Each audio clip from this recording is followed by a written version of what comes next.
हमारा चाहिए आपको मंत्री जी सहयोग सही चाहिए।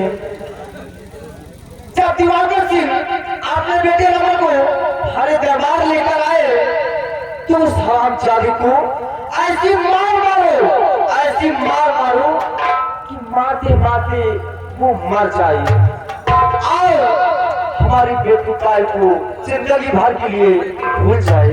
भूल जाएगा तो भूल जाएगा महारानी, लेकिन ये सब करने से हम लोगों का फायदा क्या है? बहुत फायदा है। क्या बे? तुम तो खड़ा ही पैदल क्या होगा डाले? भैया छवा आप फायदे की बात करते हैं, एक नजर हमारी तरफ देखो।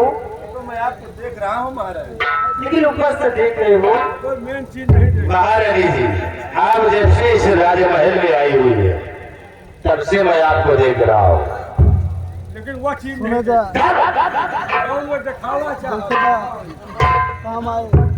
मंत्री जी अगर वो तुम मार दोगे तो एक दिन उस हरामजादे बुद्धि को मैं दुनिया से मिटा दूंगी और बच्चे की पायल उसकी शादी मैं अच्छे घराने में कर दूंगी और आप वहाँ के महाराज और मैं तो महारानी।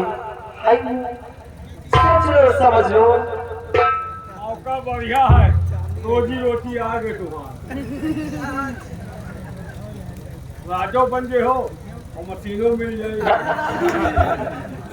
लेकिन मुझे विश्वास नहीं होता, औरत तो मुझे विश्वास नहीं होता। विश्वास तो हम नहीं हो, बात कर लियो। तो तुम जानते हो। ठीक है महारानी जी, लेकिन जो वादा तुम कर रही हो कहीं इस वादे से पता तो नहीं होगा? अगर मैं वादा करती हूँ तो पूरा करूंगी।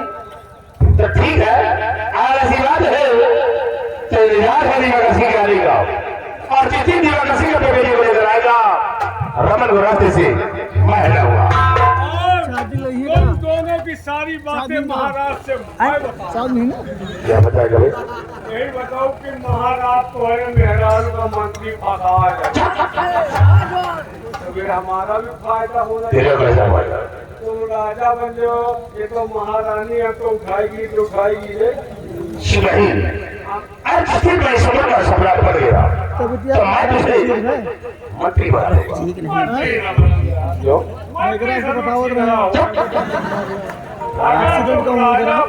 हाँ सही बात है। तो हमको बनाना यहाँ का पगलंदी का सफा ठिकाने पूरी तरह से।